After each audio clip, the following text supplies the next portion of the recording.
Good evening, welcome back to my YouTube channel History Point. आज का जो हम लोगों का पहला प्रश्न है कि सिंध का विलय 1843 ईस्वी में किस गवर्नर जनरल के समय हुआ था।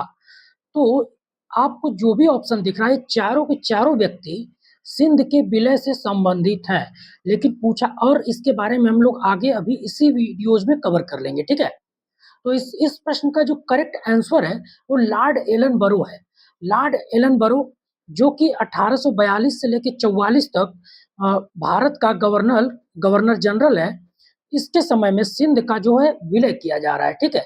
जो सिंध का विलय है वो कहीं ना कहीं प्रथम एंग्लो अफगान जो वार हो रहा है उसका परिणाम है, ठीक है। और लॉर्ड एलन बरो के समय में ही रेगुलेशन 5 के तहत 1843 में ही दास प्रथा को क्या किया गया है, बैन कर दिया गया है। तो इसका करेक्ट आंसर क्या है, लॉर्ड एलन बरो। अगला प्रश्न है, महदवी संप्रदाय के प्रवर्तक कौन थे।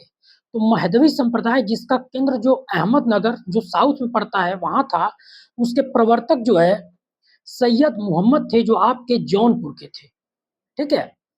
अब जब महदवी आंदोलन की बात की जाती है तो आप इस्लाम शाह सूर के समय में सुने होंगे कि उसने शेख अलाई नामक एक महदवी को मृत्यु दंड दे दिया गया था, ठीक है। तो ये महदवी आंदोलन बहुत लंबा चलता है। फिरोज तुगलक के समय में भी एक व्यक्ति जो महदवी आंदोलन से जुड़ा हुआ है, उनके नाम रुकन है उनका, उनको भी मृत्यु दंड दे दिया गया। फिरोज तुगलक के समय में शेख अलाई को दे दिया गया, इस्लाम शाह सूर के समय में। इसी तरह एक व्यक्ति है मियां मुस्तफा बदगी, जिनको अकबर के समय में गिरफ्तार किया जाता है महदवी संप्रदाय के प्रचार प्रसार के लिए, ठीक है। तो इसके जो संस्थापक हैं वो सैयद मोहम्मद है, ठीक है। अगला प्रश्न है, गौतम बुद्ध ने सर्वाधिक उपदेश कहाँ दिए। तो सर्वाधिक उपदेश जो है इन्होंने कोसल की राजधानी श्रावस्ती में दिया, जहां का उस समय राजा जो था वो प्रसेनजीत था, ठीक है। जो कि अपने आप को और गौतम बुद्ध को हम उम्र बताता है कि जितनी मेरी उम्र है उतनी ही गौतम बुद्ध की भी उम्र है, ठीक है। और गौतम बुद्ध ने अपना अंतिम उपदेश जो है वो कुशीनगर में दिया, ठीक है। और किसको दिया, सुभद्र नामक व्यक्ति को दिया। तो करेक्ट आंसर है श्रावस्ती। अगला प्रश्न है, निम्न में से कौन चिश्ती सिलसिला का नहीं था। तो बाबा फरीद मोइनुद्दीन चिश्ती के शिष्य हैं, तो ये भी चिश्ती सिलसिला के हुए। इनकी जो दरगाह है वो अजोधन में स्थित है। हमीदुद्दीन नागौरी ये भी चिश्तिया संप्रदाय से संबंधित है। बख्तियार काकी जो कि मोइनुद्दीन चिश्ती के ही शिष्य थे, जिनको बख्तियार काकी की जो उपाधि है मोइनुद्दीन चिश्ती ने ही दी थी, ये भी चिश्तिया संप्रदाय से जुड़े हैं। तो जो बहाउद्दीन जकारिया हैं ये सोहरावर्दी संप्रदाय से जुड़े हुए हैं, जिनको इल्तुतमिश के समय में शेखुल इस्लाम का पद दिया गया था, ठीक है। अगला प्रश्न है, थोड़ा हम लोग जल्दी जल्दी करते हैं इसको, ठीक है। मृगदाव आश्रम में 5 ब्राह्मण सन्यासियों को गौतम बुद्ध ने किस भाषा में प्रथम उपदेश दिया था। तो आप लोग देखेंगे कि गौतम बुद्ध ने आम बोलचाल की भाषा को अपने प्रचार प्रसार का माध्यम बनाया, जिसकी वजह से बहुत ही कम समय में बौद्ध धर्म क्या हो गया था, लोकप्रिय हो गया था। और वो भाषा क्या थी, पाली भाषा थी। और जब हम बात करेंगे जैन धर्म की, तो उन्होंने प्राकृत एवं अर्धमागधी भाषा को क्या बनाया, प्रचार प्रसार का माध्यम बनाया। तो बौद्ध धर्म से रिलेटेड जब हम बात करते हैं तो पाली धर्म को उन्होंने पाली भाषा को वरीयता दी। बुद्ध की माता महामाया किस वंश की कन्या थी। तो कोली वंश की राजकुमारी थी। इनके पिता शुद्धोधन जो थे शाक्य कुल के थे, अपने आप को इक्ष्वाकु वंश का मानते थे। इनकी माता श्री का निधन इनके जन्म के 7वें दिन हो गया। इनका जो पालन पोषण है गौतम बुद्ध का, वो किसने किया, प्रजापति गौतमी ने किया, जो कि इनकी मौसी थी। प्रजापति गौतमी ही वैशाली में स्थापित प्रथम बौद्ध संघ में शामिल होने वाली महिला हैं। वहीं पे पहला भिक्षुणी संघ स्थापित किया गया वैशाली में, ठीक है। तो करेक्ट आंसर है कोली। अगला प्रश्न है, सिंध के अमीरों के साथ ईस्ट इंडिया कंपनी के किस गवर्नर जनरल ने शाश्वत मित्रता की संधि की थी, ठीक है। तो यहाँ पे पूछ दिया गया, सिंध के अमीरों के साथ ईस्ट इंडिया कंपनी के किस गवर्नर जनरल ने शाश्वत मित्रता की संधि की थी। तो करेक्ट आंसर है लॉर्ड मिंटो। लॉर्ड मिंटो के समय में एक संधि की गई 1809 में, और सिंध के अमीरों ने वचन दिया कि वो अपने क्षेत्र में फ्रांसीसियों को नहीं बसने देंगे। ऐसा क्यों? क्योंकि आप देखेंगे कि उस समय एक व्यक्ति था जिसका पूरा आतंक था यूरोप में, उसका नाम था नेपोलियन, जो कि एशिया की तरफ बढ़ रहा था। ठीक है, तो लॉर्ड मिंटो इसका करेक्ट आंसर है। अगला प्रश्न है, सिंध बलूची अमीरों के अधीन कितने भागों में विभाजित था? तो 3 भागों में विभाजित था, मीरपुर, खैरपुर और हैदराबाद। ठीक है। अगला प्रश्न है, निम्न में से किनके काल को कुशल अकर्मण्यता का काल कहा जाता है? तो ऑप्शन है लॉर्ड एलनबरो से लॉर्ड नॉर्थब्रुक, जो कि यही वाला करेक्ट, यही ऑप्शन जो पहला ऑप्शन आपको दिख रहा है। ठीक है, तो एलनबरो 1800 मतलब कि सिंध विलय के बाद 1843 से लेके लॉर्ड नॉर्थब्रुक तक 1874 तक, ठीक है, इसको क्या कहा जाता है? सॉरी, मैंने 74 बोल दिया, 76 तक इसको कुशल अकर्मण्यता का काल कहा जाता है, जिसमें इस मतलब ये अफगानिस्तान के प्रति है कि अफगानिस्तान के प्रति कोई भी नीति नहीं अपनाई गई, ना कोई आक्रमण किया गया अफगानिस्तान पे। ठीक है, उसके बाद आप लोग देखेंगे कि लॉर्ड लिटन आता है 1876 में, उसके बाद से वो फिर से कुछ ना कुछ टीम टाम करना शुरू कर देता है अफगानिस्तान के साथ, और बाद में एक और युद्ध हो जाता है, सेकंड एंग्लो अफगान वार हो जाता है। ठीक है, 1878 से लेके 80 के बीच में। ठीक, तो इसका जो करेक्ट आंसर है लॉर्ड एलनबरो से लॉर्ड नॉर्थब्रुक तक। ठीक है, अगला प्रश्न है, किस धर्म में वीर निर्वाण संवत की शुरुआत मानी जाती है? तो वीर निर्वाण संवत की शुरुआत जो है जैन धर्म में मानी जाती है। जब महावीर जैन की मृत्यु होती है 527 ईसा पूर्व में, तो उनकी मृत्यु से ही इस वीर निर्माण संवत की शुरुआत मानी जाती है। ठीक है, अगला प्रश्न है, निम्नलिखित में से किन्होंने घोषणा की थी कि सिद्धार्थ चक्रवर्ती राजा या फिर सन्यासी होगा? तो यह ऑप्शन में आपको जो तीनों दिख रहे हैं, तीनों लोगों ने किया था, ऋषि अतीश, कालदेवल और कौंडिन्य। ठीक है, अगला प्रश्न है, गौतम बुद्ध ने कहां पर बौद्ध संघ की स्थापना कर बौद्ध संघ में प्रवेश प्रारंभ किया? तो इन्होंने प्रथम उपदेश कहाँ दिया? आपके सारनाथ में दिया, और यहीं पर बौद्ध संघ की स्थापना करके संघ में प्रवेश प्रारंभ किया। ठीक है, आपको जो ऑप्शन में सांची दिख रहा है, सांची ही एकमात्र सांची का स्तूप है जिससे महात्मा बुद्ध की कोई भी जीवनी नहीं जुड़ी हुई है, वो सारिपुत्र और एक और व्यक्ति हैं उनसे जुड़ा हुआ है। ठीक है, अगला प्रश्न है, द्वितीय अफगान युद्ध कब हुआ? देखिए वही क्वेश्चन आ गया जो भी मैंने आपको बताया कि लॉर्ड लिटन के समय में 1878 से 80 के बीच में द्वितीय अफगान युद्ध हुआ, जो कि 1879 में यांडबू की संधि के तहत कुछ समय के लिए रुक गया था और याकूब खां को वहां का शासक बना दिया जाता है। लेकिन वहां पे जो रेजिडेंट नियुक्त होता है उसके बाद, संधि के बाद, उसकी हत्या कर देते हैं अफगान, और याकूब खां भाग के आ जाता है अंग्रेजों के पास और कहता है कि मैं अफगानिस्तान का शासक बनने से अच्छा है कि अंग्रेजों का घसियारा बनना पसंद करूंगा। ठीक है, तो 1878 से 80 तक ये युद्ध चलता है और इसी में एक बार संधि होती है, यानदबू की संधि। ठीक है, अगला प्रश्न है, निम्न में से किसने पाटलिपुत्र के महान उत्कर्ष की भविष्यवाणी की थी कि वह भारत का प्रधान नगर बनेगा? तो महात्मा बुद्ध। आप लोग देखेंगे तो महात्मा बुद्ध कहीं ना कहीं पॉलिटिक्स में भी इंटरेस्ट लेते थे, ऐसा ऐतिहासिक विवरण आपको देखने को मिलेगा। कहा जाता है कि अजात शत्रु को वैशाली को जीतने में किसी ने, वैशाली गणराज्य को जीतने में किसी ने सहायता प्रदान करी थी, तो उसमें से एक महात्मा बुद्ध भी थे। ठीक है, अगला प्रश्न है, इस्लामी रहस्यवादी आंदोलन को कहा जाता है? तो सूफी आंदोलन कहा जाता है उसको। आपको जो दीन इलाही और तौहीद इलाही दिख रहे हैं, दोनों दीन इलाही ही हैं, बस नाम अलग अलग है। 1582 में अकबर के द्वारा प्रारंभ किया गया था। ठीक है, इसके बारे में हम लोग जब अकबर के समय में पढ़ेंगे तो उस समय इस टॉपिक को अच्छे से कवर कर लेंगे। ठीक है, तो सूफी आंदोलन। अगला प्रश्न है कि सुल्तान से निजामुद्दीन औलिया ने भेंट करने से इनकार कर दिया था? तो अलाउद्दीन खिलजी से निजामुद्दीन औलिया ने भेंट करने से इनकार कर दिया था और कहा था कि मेरे खानका में 2 दरवाजे, अगर एक दरवाजे से अलाउद्दीन खिलजी आएगा तो मैं दूसरे दरवाजे से बाहर निकल जाऊंगा। और जो गयासुद्दीन तुगलक था, इसने इसका जो है निजामुद्दीन औलिया से मतभेद हो गया था, क्योंकि निजामुद्दीन औलिया खुले हाथों से सुल्तानों से धन लेता था और गयासुद्दीन तुगलक कह रहा था जो प्रीवियस सुल्तानों से तुमने धन लिया उसको लौटा दो, वार्निंग दे रहा था इसको बार बार।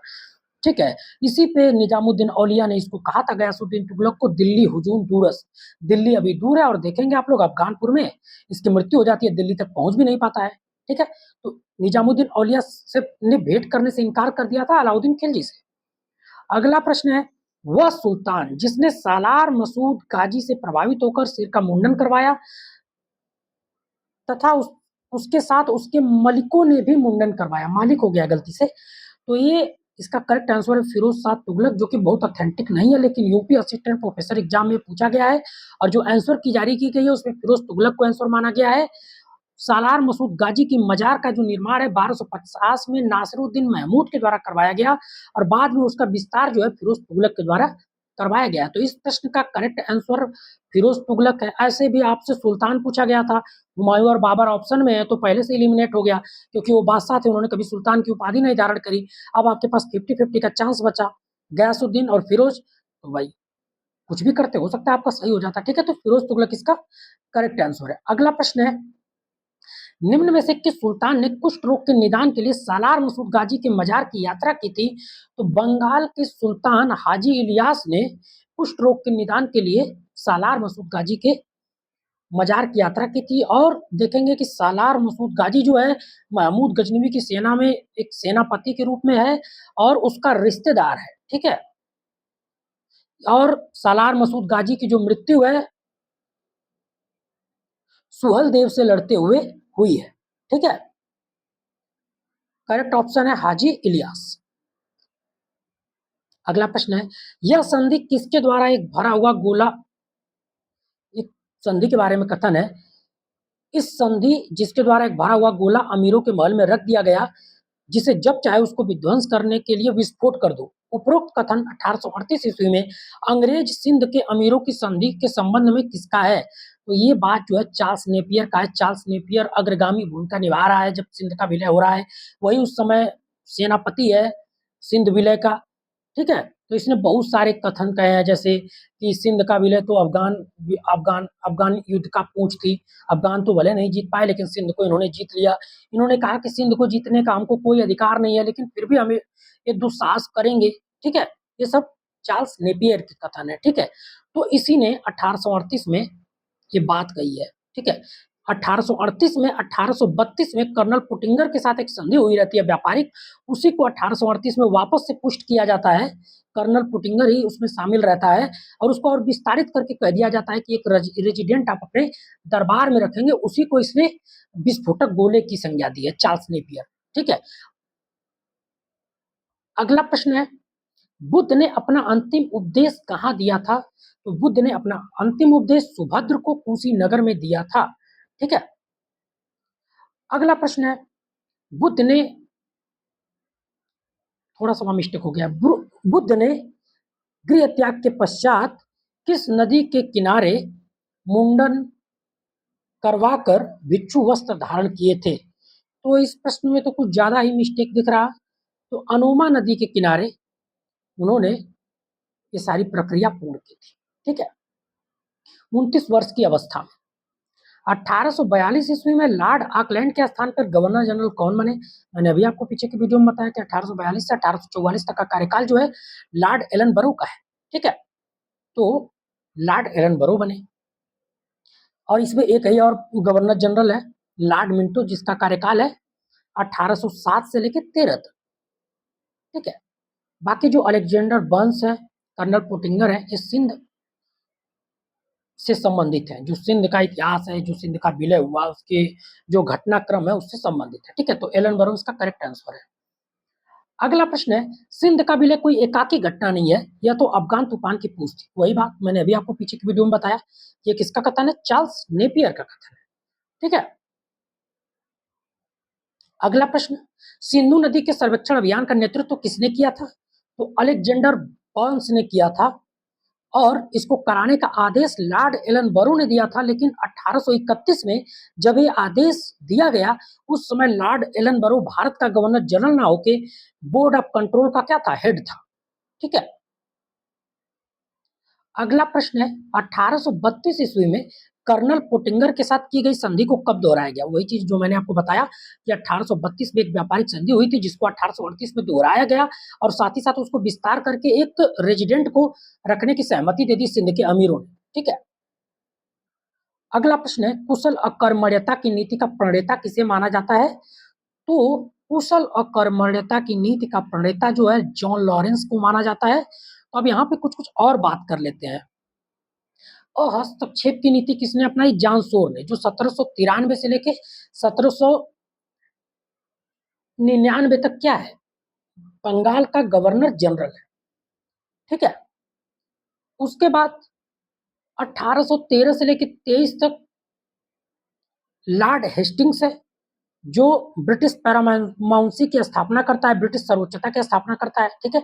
एक मैं बताना भूल गया, वारेन हेस्टिंग्स जो है रिंग फेंस की नीति का जनक माना जाता है। उसी तरह लॉर्ड लॉरेंस को कुशल अकर्मण्यता की नीति का प्रणेता माना जाता है, और ये अफगानिस्तान के संबंध में सब एक कहा गया है। ठीक है, कुशल अकर्मण्यता। और जब वही लॉर्ड लिटन आएगा तो इसको कहा गया है कि इसने अग्रगामी नीति का अनुपालन किया, किसके संबंध में?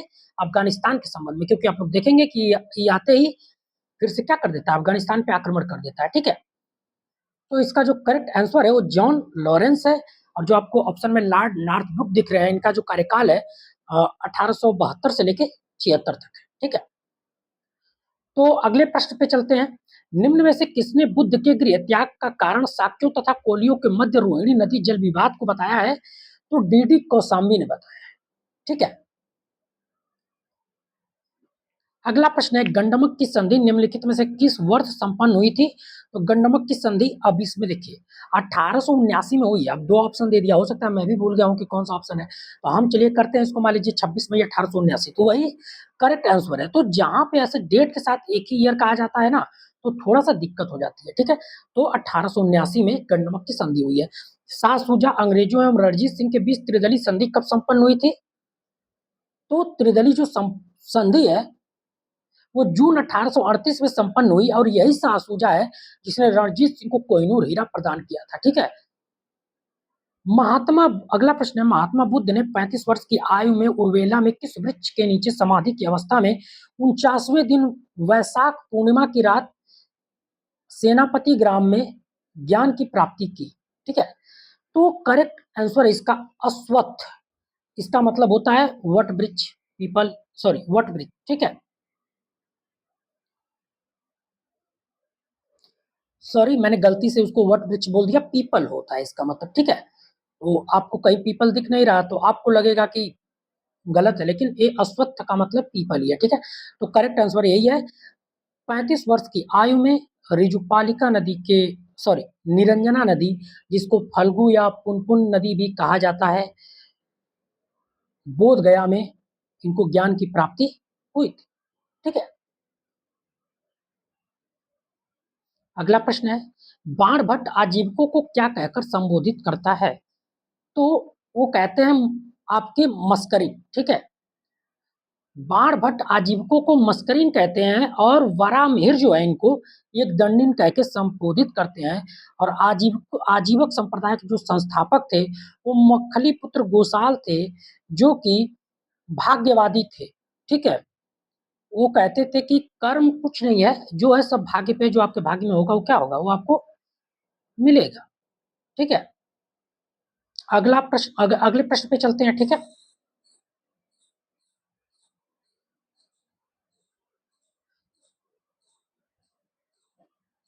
गृह त्याग के पश्चात गौतम बुद्ध के प्रथम गुरु कौन थे? तो इनके प्रथम गुरु आलार कलाम थे, जो कि सांख्य दर्शन के भी क्या थे? ज्ञाता थे। ठीक है। उद्रक रामपुत्र इनके दूसरे गुरु हैं। बाकी जो आपको पकुत कच्चायन दिख रहे हैं, ये नित्यवादी या नियतिवादी विचारधारा या संप्रदाय के संस्थापक हैं।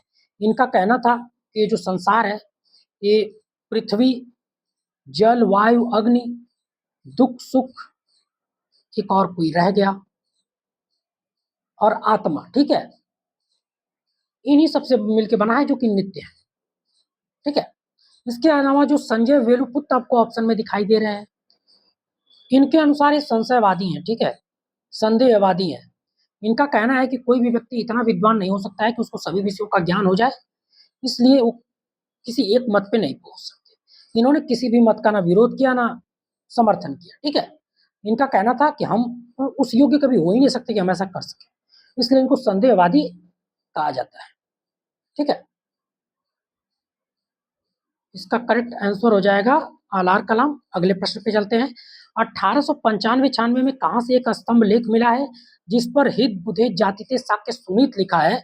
तो आपके रुमिनदेई से अभिलेख मिला है, जिसमें अशोक कहता है कि वो अपने शासनकाल के 20वें वर्ष में वहां गया, इसलिए गया क्योंकि वहां पे महात्मा बुद्ध का क्या हुआ है, जन्म हुआ है। ठीक है, रुमिनदेई से। ठीक है, और वहीं बगल में ही निगाली सागर से भी एक अभिलेख मिला है, जिसमें वर्णित है कि शासनकाल के 14वें वर्ष में दूसरी बार इसने कनक मुनि स्तूप का जो है क्या करवाया, संवर्धन करवाया, और 20वें वर्ष ये स्वयं वहां पे गया। ठीक है, पूजा पाठ के लिए। तो करेक्ट आंसर है रुमिनदेई। अगला प्रश्न है, प्रथम अफगान युद्ध कब हुआ? प्रथम अफगान युद्ध जो है 1839 से लेकर 42 तक हुआ। ठीक है, जो अनिर्णित रहा, कहीं ना कहीं अफगान ही इसमें भारी पड़े इनके ऊपर। अगला प्रश्न है, निम्नलिखित में से किस साहित्य में उल्लेख किया गया है कि पार्श्वनाथ क्षत्रिय थे? तो पार्श्वनाथ क्षत्रिय थे, इसका उल्लेख जो है कल्पसूत्र में किया गया है, जो कि आपके भद्रबाहु द्वारा लिखी गई है। ठीक है, बाकी जो आपको ऑप्शन में दिख रहे हैं, जो आपका आदि पुराण है वो जिनसेन ने लिखा है संस्कृत में, और जो शांति पुराण है वो पुण्य ने लिखा है कन्नड़ भाषा में। ठीक है, करेक्ट आंसर है कल्पसूत्र। अगले प्रश्न पे चलते हैं, किसकी नौकाओं को देखकर एक सैयद ने दुख प्रकट करते हुए कहा कि बड़े दुर्भाग्य की बात है कि सिंध अब गया, क्योंकि अंग्रेजों ने सिंधु नदी जो विजय का मार्ग है उसे देख लिया। तो अलेक्जेंडर बर्न्स, जिनको भेजा गया था सर्वेक्षण के लिए लॉर्ड एलन बरो के द्वारा, जो उस समय बोर्ड ऑफ कंट्रोल के क्या थे, प्रधान थे। ठीक है, प्रमुख थे। अगला प्रश्न है, किस सूफी संत को बंदा नवाज की उपाधि दी गई है? तो बंदा नवाज की उपाधि मीर सैयद गेसुदराज को दी गई है, जिन्होंने चिश्तिया संप्रदाय को लोकप्रिय बनाया साउथ में। ठीक है, अगला प्रश्न है, किसने बंगाल में चिश्ती सिलसिला संगठित किया था? तो निजामुद्दीन औलिया के शिष्य शेख सिराजुद्दीन उस्मानी के द्वारा चिश्तिया संप्रदाय को बंगाल में लोकप्रिय और संगठित किया गया था। ठीक है, इनको आईने हिंद की उपाधि निजामुद्दीन औलिया के द्वारा दी गई है। अगला प्रश्न है, इल्तुतमिश किस सूफी संत को शेखुल इस्लाम का पद दिया था? तो सोहरावर्दी संप्रदाय के सूफी संप्रदाय के शेख बहाउद्दीन जकारिया को ये पद दिया गया था इल्तुतमिश के द्वारा, और सबसे धनी कोई सूफी संत था तो कौन था? शेख बहाउद्दीन जकारिया थे। ठीक है, बाकी बिल्ला आपके नक्शबंदी संप्रदाय से जुड़े हुए हैं, बाबा फरीद चिश्तिया संप्रदाय से हैं, सिराजुद्दीन उस्मानी निजामुद्दीन औलिया के शिष्य हैं, ये भी चिश्तिया संप्रदाय से हैं। ठीक है, अगला प्रश्न है, बाबा फरीद की गतिविधियों का कार्य क्षेत्र क्या था? तो हांसी व अजोधन था, अजमेर मोइनुद्दीन चिश्ती का था, फतेहपुर सिकरी शेख सलीम चिश्ती का है, दिल्ली जो है निजामुद्दीन औलिया का है। ठीक है, तो आज हमने परीक्षा की दृष्टि से महत्वपूर्ण 40 प्रश्नों पर बात करी, जिसमें कुछ कुछ प्रश्न बहुत ही यूनिक टाइप के थे, जिनका अगर मैंने उत्तर बुक्स में भी वेरीफाई करने की कोशिश की तो नहीं मिला, जैसे आपके सालार मसूद गाजी और मोहम्मद बिन तुगलक, सॉरी फिरोज तुगलक द्वारा मुंडन करवाए जाने का साक्ष्य, तो ये कहीं कहीं नासिरुद्दीन महमूद भी मिल रहा था, कहीं कहीं फिरोज तुगलक, लेकिन यूपी हायर के पेपर में उसको माना गया है फिरोज तुगलक को। ठीक है, तो मैं आशा और उम्मीद करता हूँ कि आप लोगों को इस जो प्रैक्टिस सेट है इससे बहुत मदद मिल रही होगी। ठीक है, मिलते हैं अगली वीडियो में। Thank you.